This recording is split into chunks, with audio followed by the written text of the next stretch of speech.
Olá, caros ouvintes do podcast Tributário ao Pé do Ouvido. É um prazer estar aqui novamente com vocês. E hoje eu tenho a honra de apresentar o palestrante Luiz Flávio Neto, que vai nos apresentar o tema de normas antielisivas e o poder judiciário. Luiz Flávio Neto é advogado, sócio do escritório KLA Advogados, graduado em Direito pela UEL, mestre e doutor em Direito Econômico, Financeiro e Tributário, pós-doutorado em Tributação Internacional pela Universidade da Flórida, nos Estados Unidos. Professor Luiz Flávio, a palavra é sua e tenho certeza que será um excelente momento aqui para todos nós. Muito obrigado. Muito obrigado, Elvio. Muito obrigado, Jaime. Que alegria enorme estar aqui com vocês hoje. O tema que o Elvio pediu para a gente conversar é normas tributárias antielisivas e a posição do Poder Judiciário. Esse é um tema, acho que é um dos temas mais apaixonantes do direito tributário. Ele envolve questões do direito tributário que nos aflora, para quem gosta da matéria, as questões mais sensíveis, talvez. E sempre que eu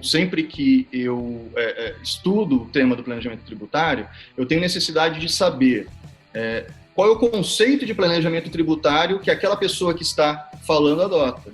Essa necessidade que eu tenho surgiu quando eu escrevi a minha dissertação de mestrado, que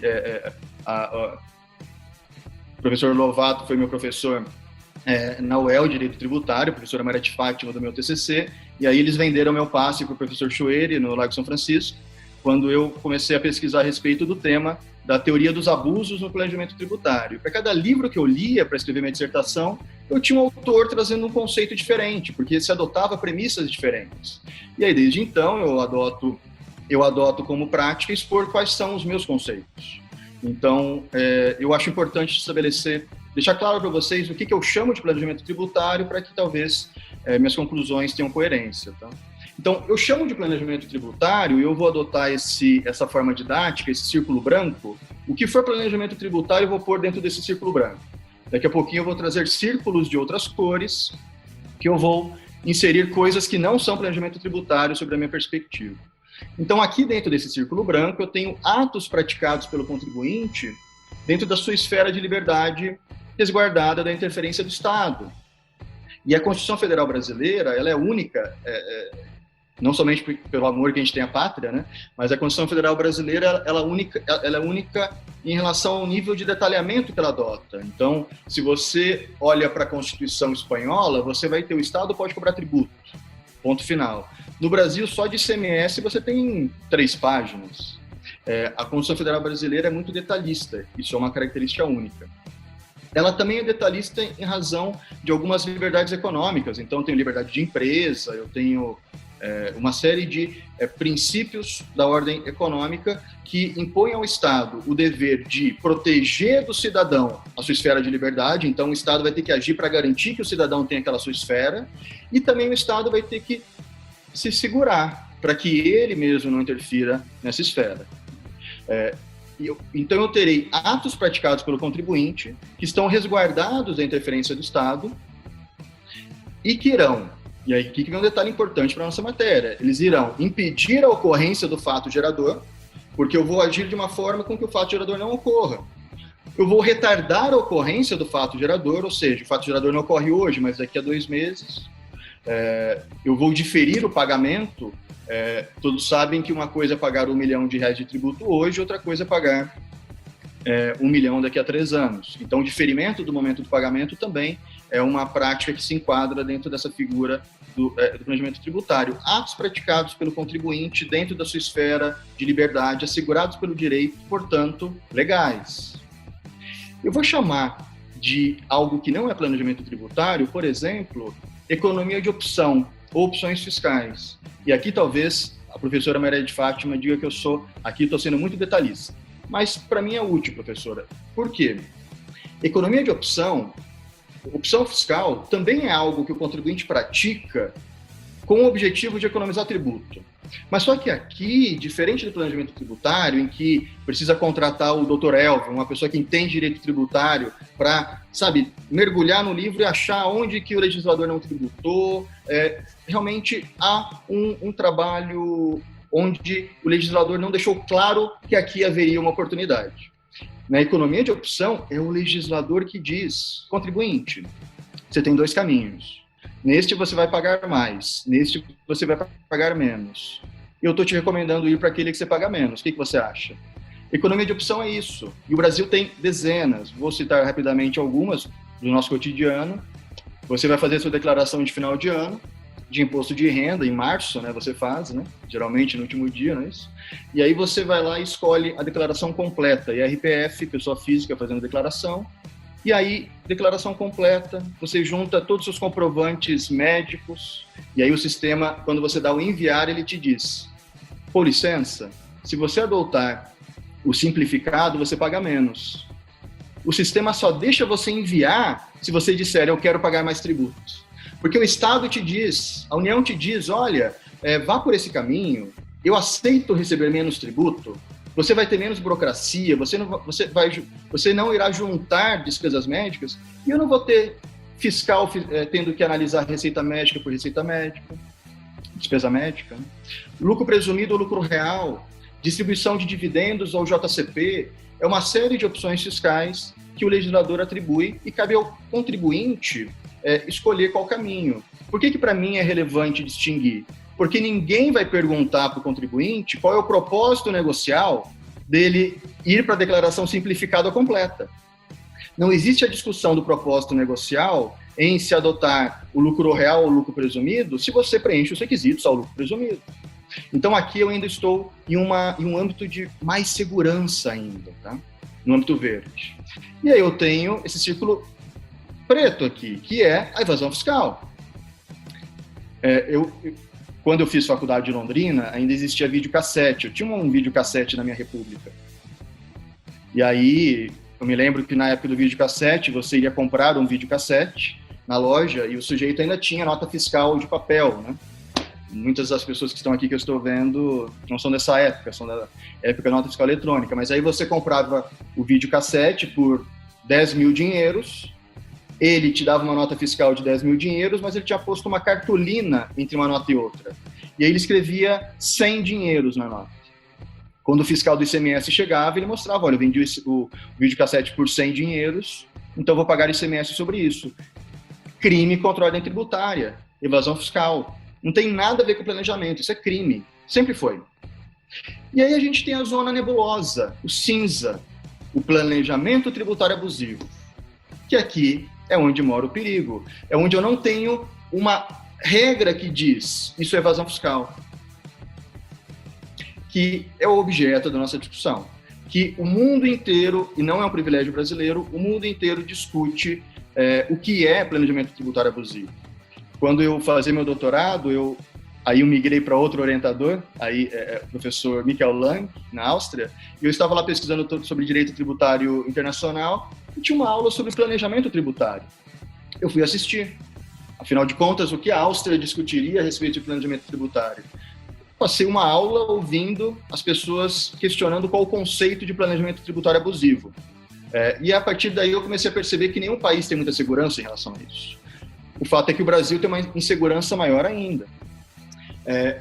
Isso vai ficar claro para vocês daqui a pouquinho, caso ainda não seja claro para todos quão inseguro o tema seja aqui no nosso país. Apenas para contextualizar, o que é a história do planejamento tributário? Talvez essa regra criada pelo Estado do Espírito Santo nos ilustre a questão. O Estado do Espírito Santo e o Brasil regulatório que gosta de regular nossos atos, percebeu que o consumo excessivo de sal é prejudicial à saúde. Portanto, estabeleceu uma regra, uma lei. Foi baixada uma lei no Estado de que, a partir de agora, está proibido aos restaurantes colocar saleiros sobre as mesas. Afinal de contas, se você tiver o sal à sua disposição, você vai exagerar. O que os restaurantes fizeram? Começaram a pendurar saleiros no teto e o garçom andando com, você pode ver aqui na foto, um colar de sal. Porque não é proibido você dar sal ao seu ao seu consumidor. É proibido você pôr saleiro sobre a mesa. Então, aqui talvez seja um exemplo de fraude à lei, né? Que não é aquela fraude fiscal, mas é quando você contorna a norma de uma forma a não satisfazer o objetivo do legislador sem afrontá-la diretamente. Então, esse é um conceito que é bastante trazido quando se discute o tema do planejamento tributário. Essa é uma figura desse a zona cinzenta crescendo, diminuindo, para ilustrar que cabe a cada país decidir qual é o seu grau de intolerância ao planejamento tributário. Essa é uma observação de um professor chamado Klaus Vogel, no âmbito do direito tributário internacional, em que ele dizia: cabe a cada país, de acordo com as suas tradições, necessidades, costumes, seu sistema jurídico de referência, estabelecer quais planejamentos tributários são tolerados ou intolerados. Então, no Brasil, nós temos uma lei desde 2005 que permite que um artista, que um esportista exerça suas atividades personalíssimas via pessoa jurídica, sendo tributada com pessoa jurídica. Eu almoçando com o professor português antes da pandemia, uns 3 anos atrás, e ele me dizia que essa situação em Portugal seria considerada fraude, campo preto, enquanto que no Brasil eu estou no verde, que é uma economia de opção assegurada ao contribuinte. Um planejamento tributário internacional conhecido como Treaty Shopping, que se você colocar no Google Treaty Shopping, você vai achar planejamento tributário abusivo. A Suprema Corte Indiana, vendo a enorme quantidade de recursos que adentrava no país, entre outros fundamentos, naturalmente, considerou um planejamento tributário válido. Então, cabe a cada país, de acordo com o seu agente competente, e os meus professores aqui, Lovato e Maria de Fátima, me ensinaram que o agente competente no Brasil é o legislador, cabe a eles tomar a decisão e calibrar este hidrômetro. Tá? Até agora eu falei de planejamento tributário, mas o Elvio me pediu para falar de normas tributárias antielisivas. Então, qual é este conceito de uma norma antielusiva? O Estado, ele pode regular a sua atividade, ele pode regular a sua liberdade, ele não pode aniquilar a sua liberdade. O professor Tércio Sampaio Ferraz Júnior faz referência à pena de morte no Brasil sendo proibida. O Estado pode restringir a sua liberdade, pode te prender se você ofender alguma norma penal que assim reclame, mas ele não pode tirar a sua vida, pois seria uma interferência absoluta na sua liberdade. Aqui, em matéria tributária, o Estado, ele também pode regular a sua liberdade no exercício do planejamento tributário. E ele tem 2 mecanismos para fazer isso. Ele tem a norma geral antielisiva, que os estrangeiros chamam de GAR, uma General Anti-Avoidance Rule, uma GAR, e nós também temos a SAR, uma norma específica, né, para a reação ao planejamento tributário. Então, a GAR, em geral, vai falar: se você economizar tributos nessa e nessa condição, a consequência geral é esta. Você tem um grau de subjetivismo muito maior.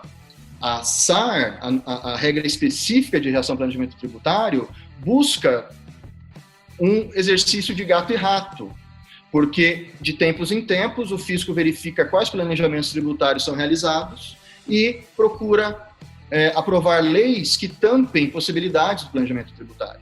Então, querido professor Neder, que foi da Receita Federal durante muito tempo, professor do mestrado do BDT, Marcos Neder, ele brinca que anualmente, enquanto agente da Receita Federal, se reunia numa sala no final do ano e eles falavam: o que o contribuinte planejou este ano? É aqui que a gente vai ter que tapar o buraco. Um exemplo prático: quando a sistemática do PIS/COFINS não acumulativo foi estabelecido, há previsão da tomada de crédito sobre o aluguel de imóveis utilizados na atividade industrial. Então, imagine a indústria que tem uma planta própria, não tomará crédito de aluguel, pois a planta industrial é própria, decide integralizar este imóvel numa pessoa jurídica que é do próprio grupo, que irá realizar a locação, pessoa jurídica tributada pelo lucro presumido, a indústria pelo lucro real, vai tomar crédito de PIS/COFINS e ainda vai ter uma dedutibilidade do imposto de renda pelo real. Ótimo negócio. Não tardou para o legislador colocar uma vírgula na norma: poderá tomar crédito de aluguéis, vírgula, salvo o seu bem locado já tiver pertencido ao ativo imobilizado da pessoa jurídica que o loca. É um exemplo de SAR, o que dá um óbvio sentimento de segurança jurídica. Quando você tem uma SAR, você sabe a consequência das coisas e até que ponto a sua liberdade está sendo tutelada. Mas nem a GAR e nem a SAR são mundos perfeitos. Eu me lembro que em 2008 eu estava em um seminário sobre planejamento tributário em uma cidadezinha bem pequenininha na Áustria, chamada Rust, em que estavam presentes uns 30 países. Um representante de cada país, um professor. E aí uma professora, que também era uma pessoa do parlamento inglês, dizia, olha, sobre esta questão, nós nunca adotamos uma GAR e a gente adota SARs, mas o problema é que nós temos tantas normas específicas que os nossos fiscais estão com muita dificuldade de aplicar, quanto mais os contribuintes. Então, nós estamos indo para uma GAR. E aí o auditório todo falou, não, pare com isso, há tanta insegurança jurídica com a nossa GAR, por causa do subjetivismo, não vá para a GAR, fique com a SAR. Então, você vê que há prós e contras em todos. O que há no Brasil? Gente, no Brasil não tem muita novidade. É o bom e velho Código Tributário Nacional, artigo 149, que diz que cabe, não é opção, é dever da autoridade fiscal, de realizar o lançamento tributário de ofício se verificasse que o contribuinte agiu com dolo, fraude ou simulação. Então, o contribuinte ele praticou algo simulado, ele deve receber um auto de infração. Simulação, eu digo que eu fiz algo, mas não fiz nada, simulação absoluta. Eu também tenho simulação relativa, né? A dissimulação. Eu disse que fiz algo, mas fiz outra coisa diferente. Então, desde a década de 60, desde o Código Tributário Nacional, o fiscal ele vai ter que autuar aquilo que realmente aconteceu. E o artigo 108 do Código Tributário Nacional, que não está presente em outros países, como na Alemanha, por exemplo, a analogia é permitida. No Brasil, o Código Tributário Nacional, lei complementar diz que não é possível o emprego da analogia para a exigência de tributo não previsto em lei. Então, o fiscal, a administração fiscal não pode olhar para uma situação e dizer, olha, isto não é fato gerador, mas a consequência é tão parecida com aquele outra questão que é fato gerador que eu vou tributar igual. Desculpe, não pode por causa do artigo 108 do Código Tributário Nacional. Em 2000, o professor Marco Aurélio Greco lança um livro chamado Planejamento Tributário, que é um livro que deve ser citado. O professor Marco Aurélio Greco tem méritos enormes em trazer novas ideias à discussão, mas é fato que esse movimento doutrinário também gerou algumas discussões a respeito da necessidade de rever a forma como o legislador estava tratando do planejamento tributário, o que fez ser aprovada a Lei Complementar número 104 de 2001, que introduziu o parágrafo único ao artigo 116 do CTN. O Código Tributário Nacional, embora na década de 60 fosse uma lei ordinária, né, tivesse o status de um decreto-lei, ele foi recepcionado como se lei complementar fosse, porque tutela União, Estados e Municípios do Distrito Federal. Uma lei geral nesse sentido. Então, o parágrafo único veio via lei complementar. O que nos diz o parágrafo único? A autoridade administrativa poderá desconsiderar atos ou negócios jurídicos praticados com a finalidade de dissimular a ocorrência do fato gerador do tributo ou a natureza dos elementos constitutivos da obrigação tributária. Aí tem uma vírgula aqui que a gente fala daqui a pouquinho. Mas o fato é que a lei complementar veio e falou que a autoridade administrativa poderá desconsiderar atos praticados com a finalidade de dissimular a ocorrência do fato gerador. Mas lembrem-se que desde a década de 60, o Código Tributário Nacional, no seu artigo 149, já falava em simulação.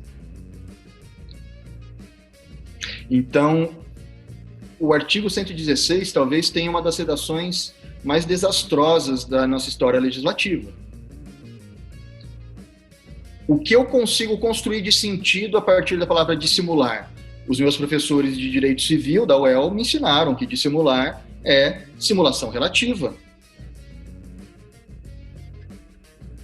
Uma interpretação dessa regra muito favorável ao contribuinte, que beiraria o absurdo de tão favorável ao contribuinte, por conta do contexto histórico da sua criação, é que para um auto de infração em que não se imputasse simulação absoluta, mas sim simulação relativa de simulação, teria que ter um procedimento especial, que é o que vem depois da vírgula.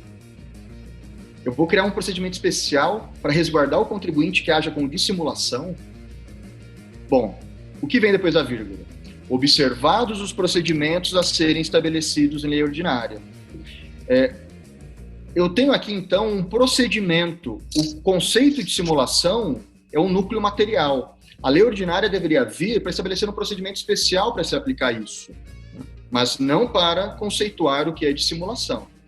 No ano seguinte, a NP 66 de 2002 veio regulamentar o procedimento e acabou falando o que é de simulação. Falou, olha, o fiscal poderá agir quando ele verificar abuso de forma, falta de propósito negocial, questões sem qualquer fundamento em lei, né?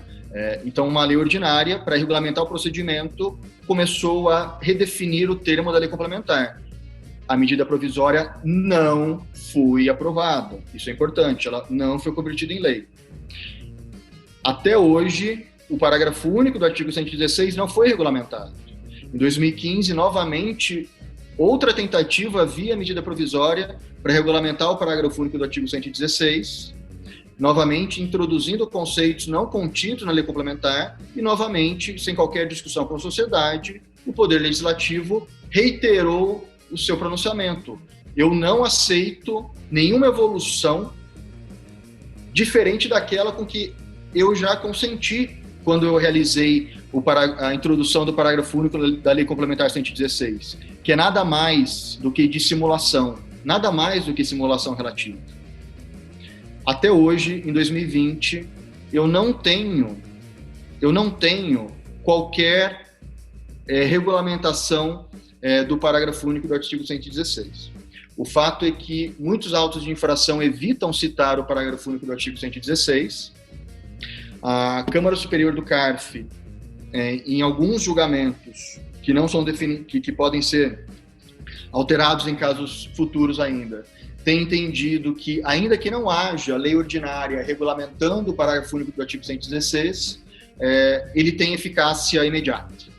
Então, autos de infração têm sido mantidos, mesmo utilizando esse dispositivo, o que eu acho, eu diria, temerário para a própria administração fiscal, pois eu duvido muito que o Poder Judiciário mantenha um auto de infração baseado em um dispositivo com eficácia contida tão clara quanto esse.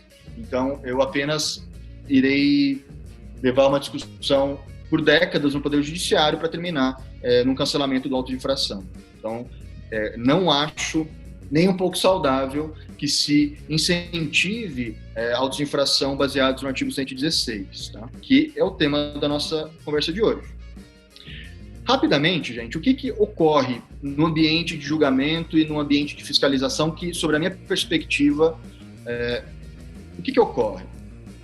Em 2000, quando houve esse movimento doutrinário de se olhar para a grama do vizinho, o que acontece na Alemanha, que lá eu tenho o abuso de formas, o que acontece na França, o Instituto do Abuso do Direito, fraude à lei na Espanha, proposta negocial nos Estados Unidos e Inglaterra, todos esses são rótulos de GARs, de normas gerais anti-abuso no direito tributário desses países. Se olhou para esses rótulos, eu tenho essa impressão clara, e se procurou importar alguns conceitos para cá para, quem sabe, melhorar, propor mudanças no sistema.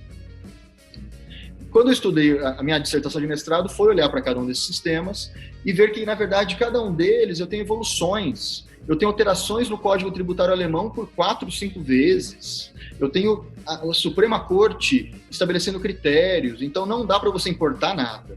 São sistemas jurídicos distintos. Eu tenho que olhar para a decisão de cada legislador, né?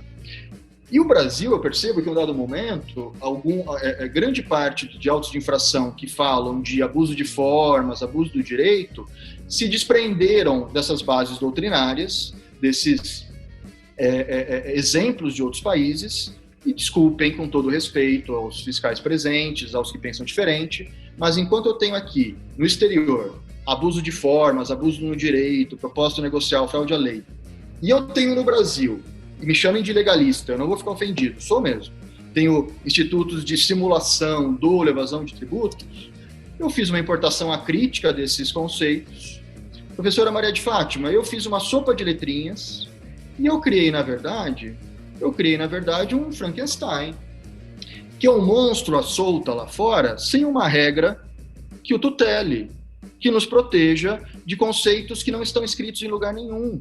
Então, quando você se depara com autos de infração lavrados por um país tão grande como o Brasil, você vê alguns autos de infração dizendo, olha, uma incorporação reversa, embora haja previsão legal, para situação específica que está na minha cabeça, tem previsão de ágio, né? Incorporação reversa, conforme o artigo tal deste autor, é uma operação esquisita, portanto, não pode. Criou-se uma fluidez que não tem base legal, com o entendimento de que haveria um princípio anti-abuso implícito no sistema, talvez. Enquanto em todos aqueles outros países eles têm evoluído esses conceitos de abuso, o que nós, em 2020, estamos presenciando? Atendendo ao tema que me foi dado pelo Elvio. Normas antielisivas de Poder Judiciário, ADI 2446, julgamento em andamento, com o voto já proferido pela ministra Carmen Lúcia, o voto está à disposição na internet, em que, em 2001, quando o parágrafo único foi introduzido no artigo 116, uma federação de indústrias procurou o Poder Judiciário alegando que aquele dispositivo era inconstitucional. Talvez naquele ambiente de 2001 houvesse áreas que levassem a entender que o Estado poderia regular menos a minha liberdade. Porque a ADI busca o seguinte, é inconstitucional um dispositivo que restringe meu direito ao planejamento tributário. Tá? O que o Supremo tem dito com votos até agora no mesmo sentido? Há um pedido de vista, mas os ministros que já julgaram, que já votaram, estão seguindo a ministra Carmen Lúcia. A ADI não será provida, o dispositivo não é inconstitucional. Mas por que ele não é inconstitucional? Porque ele não veicula uma cláusula anti-abuso. O parágrafo único do artigo 116 é uma norma que coíbe a evasão fiscal de simulação. É o que já tinha no 149. O artigo 108 do CTN, entre aspas, tá, o voto da ministra, não foi revogado. Neste país, ainda é proibida a cobrança de tributos com base em analogia. Não há um princípio anti-abuso. Se for o desejo do legislador complementar estabelecer uma GAR, uma regra anti-abuso geral, que o faça. Mas o que o Supremo está dizendo é que em 2020 nós não temos. Então, o que eu tenho dito é que insistir nesses conceitos de abuso, ao invés de se trabalhar de uma forma detida no que é simulação, critérios para se identificar simulação, para que o fiscal possa realizar autos de infração e falar, olha, aqui há ou aqui não há simulação, talvez fosse o melhor caminho. Insistir no artigo 116 também não é um bom caminho, na minha opinião. Talvez fosse o caso de criar uma nova lei complementar, de revogar o parágrafo único do 116. Estou aqui avançando já para o final da minha apresentação. Eu trago aqui rapidamente alguns temas práticos que estão dando problemas. Ou por questões que às vezes revalam em operações realmente simuladas, né? Assim como em autuações que interpretam mal planejamentos tributários legítimos realizados. Então, tenho segregação de fontes produtoras de rendimentos, exploração de atividade imobiliária por pessoa jurídica optante pelo lucro presumido, atividades exercidas por artistas e esportistas. Quem aqui não consegue pensar no jogador de tênis que esteve no CARF recentemente? Assessorado por uma palestrante que estará com vocês na última reunião, pelo que o Elvio estava me dizendo, que pode comentar sobre o caso, que é um caso muito interessante, um jogador de futebol que está sempre no CARF. Então, questões que estão sendo discutidas. Reestruturação societária com ágio, há uma série de questões práticas hoje em andamento, e uma tendência é a aplicação da multa de 150%, o que também traz consigo uma representação fiscal para fins criminais, o que é de uma seriedade enorme. Então, o planejamento tributário se vocês olharem aqui esses círculos, na minha ilustração que se quer didática, o círculo branco praticamente sumiu. Eu tenho um círculo preto muito grande, o que significa uma criminalização do planejamento tributário, um círculo verde minúsculo, o que significa uma negativa a economias de opção legítimas. Mas, preciso ser claro, isso não é o nosso sistema jurídico. Isso é o nosso sistema jurídico sendo mal aplicado pela administração fiscal. E essa decisão do Supremo Tribunal Federal parece que está colocando as coisas no lugar. Eu vou trazer mais 2 decisões do Poder Judiciário, tá? Para casos concretos. Essa é uma conhecida de todos, né? A professora Maria de Fátima só usa sapatos italianos, que eu, agora, nesse momento, eu não consigo ver, né? Mas só consigo ver seus livros. Vou até pedir emprestado um aqui que eu estou vendo, mas eu me lembro da UEL, ela andando com seus sapatos italianos. Mas aqui eu tenho uma fabricante de um sapato nacional, tá? Eu não cito o nome das empresas, mas aqui ficou conhecido como caso Grendene, e que na década de 80 eu tinha a indústria de calçados com seus acionistas, uma indústria já enorme, vendia aos atacadistas e varejistas pelo lucro real em razão do seu grande faturamento. Realizaram uma reestruturação societária de uma forma que se criaram 8 empresas embaixo do grupo, 8 distribuidoras. Por que 8? Porque era o número necessário para que todas fossem optantes pelo lucro presumido. Nenhuma possuía funcionário, até onde me cabe, eram todas empresas existentes exclusivamente no papel. De uma forma que a venda era feita praticamente a preço de custo da fabricante para a distribuidora, e as distribuidoras vendiam a valor de mercado, se valendo do percentual do lucro presumido, ocasionando então uma tributação global bastante reduzida. Naquele momento, quando autuado, os relatos históricos, né, nos dizem que a empresa se defendeu dizendo: claro que eu posso fazer isso, eu tenho direito. O que o Conselho de Contribuintes na década de 80 e o Poder Judiciário disseram: isso é fraude. O Poder Judiciário não flertou com teorias de propósito negocial. Ele falou: olha, isso daqui é evasão. Não tem 8 empresas, elas não existiam. Então, eu ainda estava em um ambiente de preto e branco, sabe? Ou pode ou não pode, ou ainda verde, branco e preto. Eu ainda não tinha o cinza, o nebuloso. Em 2000, esse ambiente começou a mudar, né? E hoje, em 2020, após 2 décadas praticamente de precedentes do CARF a respeito da matéria, a questão chegou ao Poder Judiciário. Pós 2015, o Elvio citou que eu fui conselheiro do CARF, eu fui conselheiro do CARF de 2015 até 2019, da primeira turma da Câmara Superior. E após esse período, houve uma judicialização muito grande dos casos que saíram do CARF, né? Houve, por uma série de questões, as matérias passaram a ser judicializadas. Então, hoje nós temos precedentes judiciais a respeito da matéria. O professor Luiz Eduardo Choeri, ele tem um artigo, na época da dialética ainda, que o título de memória é A Desjudicialização do Planejamento Tributário, porque as empresas preferiam parcelar no refis um processo relacionado ao planejamento tributário julgado no CARF. Atualmente, a tendência é a judicialização desses casos, e não mais o parcelamento. Esse é um caso em que uma empresa do lucro real, uma madeireira, que após uma reestruturação societária percebeu que possuía uma série de imóveis que eram obsoletos na atividade de madeireira, reduziu-se o capital dessa madeireira, integralizando os ativos reduzidos para o capital de uma outra pessoa jurídica, esta optante pelo lucro presumido. Então, a pessoa jurídica de cima do lucro real passou a ser acionista dessa PJ, integralizando bens imóveis.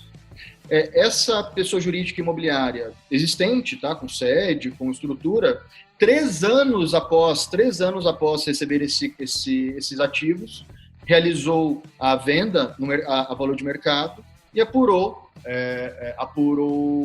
os tributos incidentes sobre a atividade de pessoa jurídica imobiliária do lucro presumido. Houve uma autuação sob a perspectiva de que, se esses imóveis tivessem sido vendidos pela madeireira, por ela estar no lucro real, a tributação deveria ser maior. Então, os tributos deveriam ser calculados como se a venda não tivesse sido realizada pela pessoa jurídica que realmente era proprietária dos imóveis por ter recebido com aumento de capital, mas sim pela acionista, com uma multa de 150% e uma série de consequências daí decorrentes. À época eu era julgador do CARF, eu votei pelo cancelamento do auto de infração. Eu me lembro que à época eu disse, olha, eu conheço pessoas da minha família, talvez, estejam fazendo planejamentos sucessórios, inclusive, e constituindo pessoas jurídicas imobiliárias. O legislador brasileiro dá uma opção fiscal para que você explore a atividade imobiliária via pessoa jurídica ou via pessoa física. Pessoa jurídica optante pelo lucro presumido ou pelo lucro real.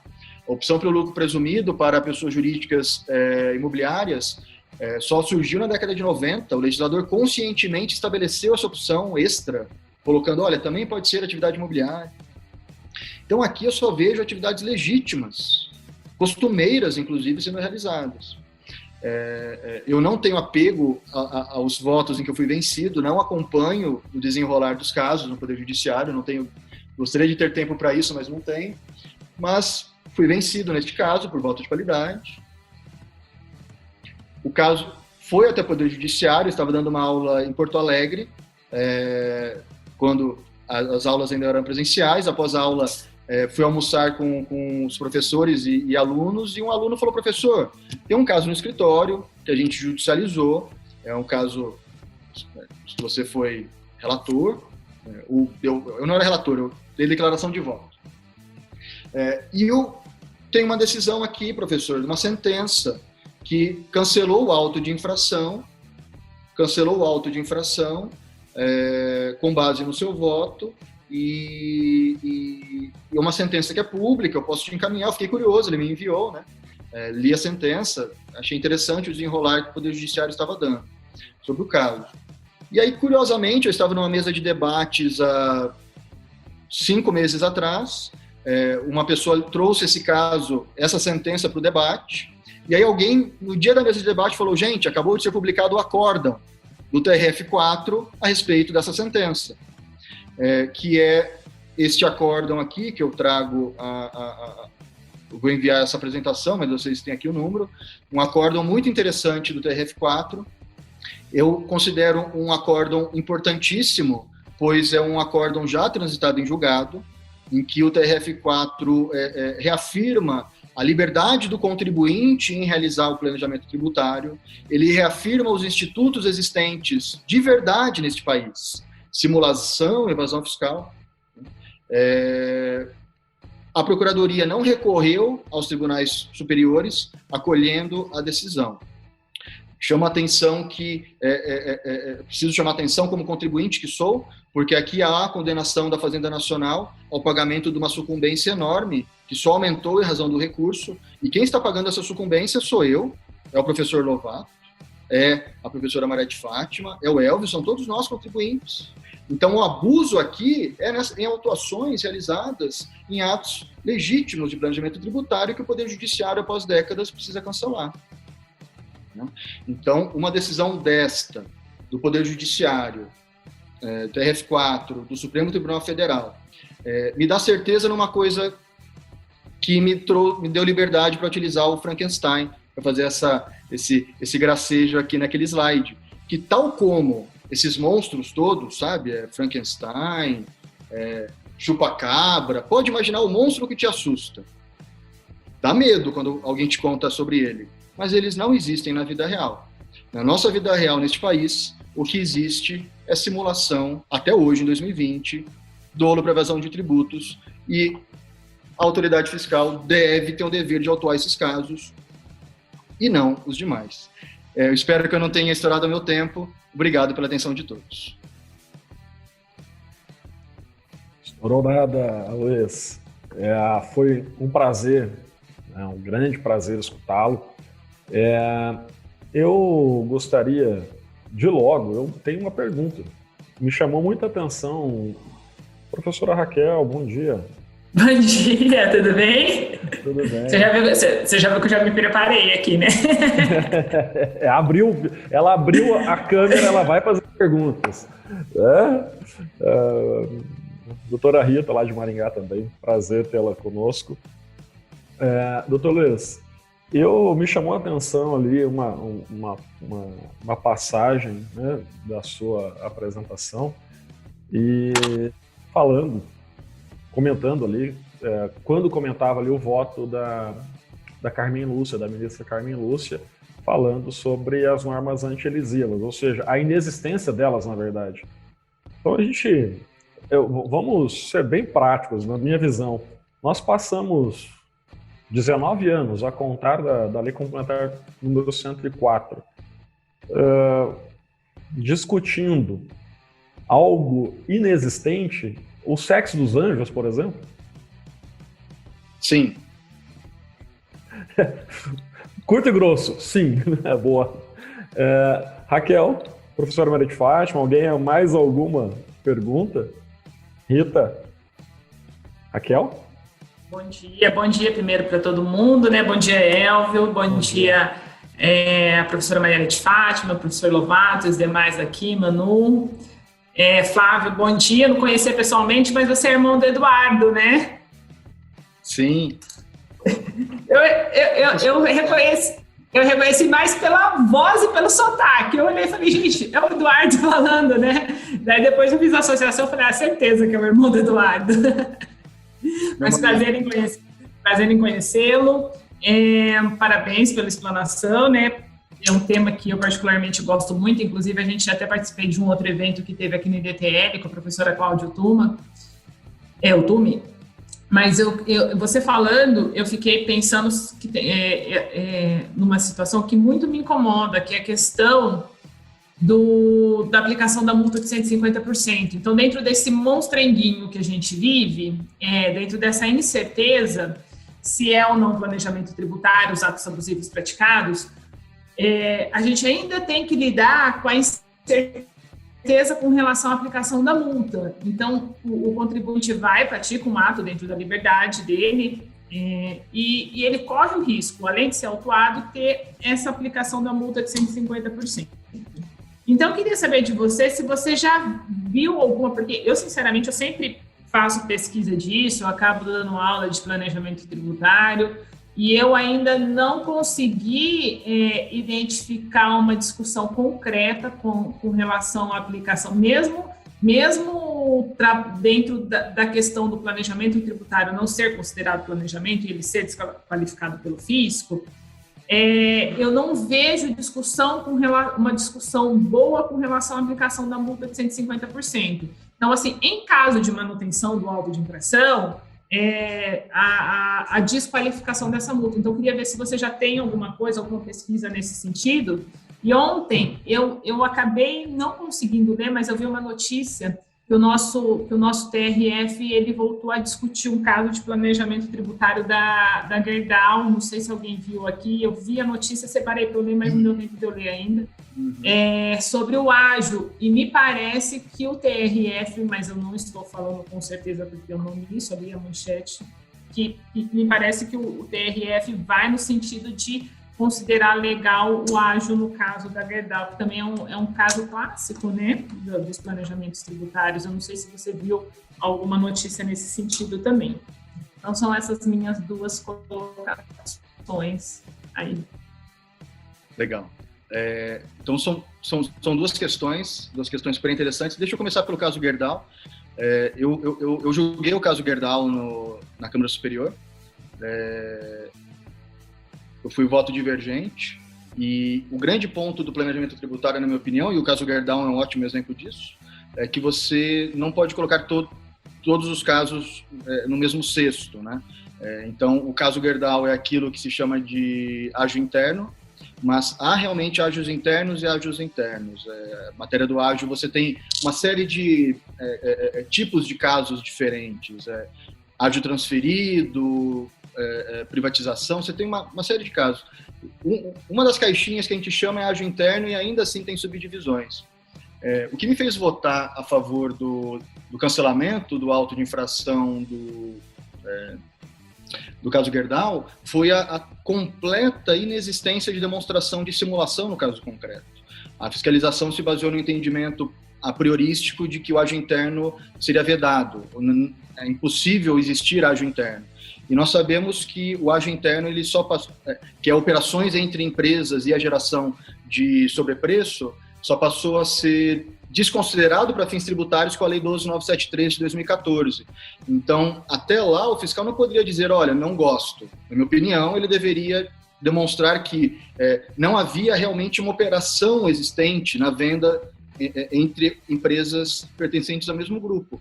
Até porque nós sabemos que grandes conglomerados empresariais, de tão grandes, ainda que operações sejam feitas intragrupo, são praticamente sem muita diferenciação no valor de mercado. Então, o caso Gerdau tem algumas peculiaridades, e o Poder Judiciário realmente já, em uma primeira instância, já entendeu que deveria ser cancelada a autuação, e agora a gente tem o desenrolar no Tribunal Regional Federal. Vamos acompanhar. A respeito das multas, olha, na minha opinião, eu acho que entre os 5 temas mais importantes na atualidade, está entre os 3, vai? Multa no Brasil é o problema. Então, você tem 2 coisas que eu gostaria de falar. O primeiro é o grande montante que se cobra, né? Eu, por ter tido essa experiência de jogador do CARF, eu fui convidado a integrar uma associação internacional de juízes tributários. E aí, uma vez por ano, você tem uma reunião, era para ter sido em Budapeste esses dias e não foi realizado por causa da pandemia. No ano passado foi em Cambridge. E aí eu estava lá no painel, era eu, a presidente da Suprema Corte holandesa, um jogador francês, um americano, Trinidad e Tobago e Alemanha. E aí, cada um deles falando, ninguém chamando o Brasil. E aí o chairman lá, ele era um francês, todo certinho. Eu imaginei que ou o Brasil não era muito relevante, ou ele esqueceu de mim. Vou ficar quieto aqui. E aí, passa o tempo, ele fala, bom, então agora nós teremos um café, e na sequência nós retornaremos para falar sobre o Brasil, porque o Brasil é um caso muito interessante. E aí, dedicaram um painel, na verdade, e assim, todo mundo falava, o quê? 75%, 20% de atraso, 150% por dolo, fraude ou simulação. Você não colaborou, aumenta mais 50%, vai para 225%. E aí eu fui fazendo aquela escadinha de decisões do Supremo Tribunal Federal a respeito de confisco. Né? Então, não há dúvida nenhuma de que isso é uma coisa completamente fora do normal. A forma como essas multas tão severas estão sendo aplicadas, que talvez seja o maior dos problemas, porque se você tem uma multa... A Holanda também tem uma multa de 300%. Quando eu vi o slide antes da apresentação do juiz holandês, eu fiquei confortável em chegar em Cambridge e mostrar o Brasil, porque eles lá têm uma multa de 300%. Sabe o que ele falou na apresentação? Ele é o presidente da Suprema Corte de Tributos holandesa, então é um cara experiente. Eu nunca vi sendo aplicado. No Brasil, a multa de 150% se tornou a regra. Por quê? Você tem algumas consequências em relação a isso. Quando você tem a multa de 150%, muitas vezes há uma responsabilidade também imputada aos diretores e uma representação para fins criminais. E eu não vou dizer que há uma orientação, não há, obviamente, mas eu percebo que algumas vezes acaba impulsionando o contribuinte, ao invés de se defender, de discutir, de pagar logo esse débito, porque eu não quero, eu como diretor, prefiro extinguir o débito do que ter aqui uma representação fiscal para fins criminais contra mim. Então, a aplicação indiscriminada da multa de 150% é muito séria. Nos casos de ágio, eu percebi essa evolução em casos que não eram de ágio interno, eram pessoas independentes, que simplesmente o ágio estava sendo glosado. A Câmara Superior, entre 2015 e 2016, cancelava a multa de 150%. A partir de 2017, 2018, passou-se a manter também para esses casos. Tá? Então, hoje, como advogado, eu defendo casos de ágio. Eu tenho um caso que, muito recentemente, um auto de infração de 250 milhões de reais, com responsabilidade dos diretores, inclusive diretor de marketing, do advogado que assessorou a operação, eu acabei de cancelar a responsabilidade dessas pessoas e a multa é de 150%. E aí, o ágil é ano após ano, né? Houve a nova autuação. A DRJ já em primeira instância cancelou. Falou, olha, não tem multa de 150%, gente, por favor, também não tem responsabilidade. Mas eu sei que no ano seguinte vai ter uma outra autuação, porque é ágil, tem apuração anual, né? Vai ter novamente multa de 150% e representação fiscal. Então, professora Raquel, eu vejo sim essa discussão na prática, eu tenho trabalhado, na verdade, muito com isso. Na doutrina, eu vejo o professor Sérgio André Rocha falando que ainda que o planejamento tributário seja desconsiderado, jamais deveria ser punido como evasão fiscal, porque sempre foi planejamento tributário. Há um trabalho bom para a gente fazer junto. Vamos conversar depois aqui, que eu acho que a gente pode colaborar um com o outro. Não, é uma questão assim crucial, até esse exemplo que você trouxe da empresa imobiliária, eu tenho um caso aqui no escritório e foi aplicado multa de 150%. Então, o contribuinte é uma oneração muito grande, até porque muitas vezes você tem pessoas ali que fizeram, que nunca tiveram um empresário que anda muito certinho, então esse peso criminal para ele acaba fazendo com que ele tome decisões praticamente sobre uma coação. Olha, eu não quero ter que ficar indo lá na delegacia e vamos resolver isso, vamos pagar, porque eu não quero problema criminal na minha vida, Deus me livre, né? Então, eu realmente me preocupo muito com essa questão da multa, por conta, principalmente do aspecto criminal que ela provoca. E dentro da justiça criminal, eu converso muito com meus amigos criminalistas, a conduta do Ministério Público é oferecer denúncia. Então, assim, ele oferece denúncia, o juiz recebe a denúncia e eles não fazem discussão do mérito. Então, realmente, o contribuinte ele fica com um peso muito grande para poder demonstrar que ele não teve uma intenção criminosa ali, né? Mas agradeço e vou deixar, porque senão eu tomo conta, né, Elvio? Mas é um prazer, vamos discutir mais sobre isso. É isso, Raquel. As considerações são sempre importantes, né? E muito bem feitas. Deixa eu encontrar aqui o professor Lovato, né? Professor Lovato...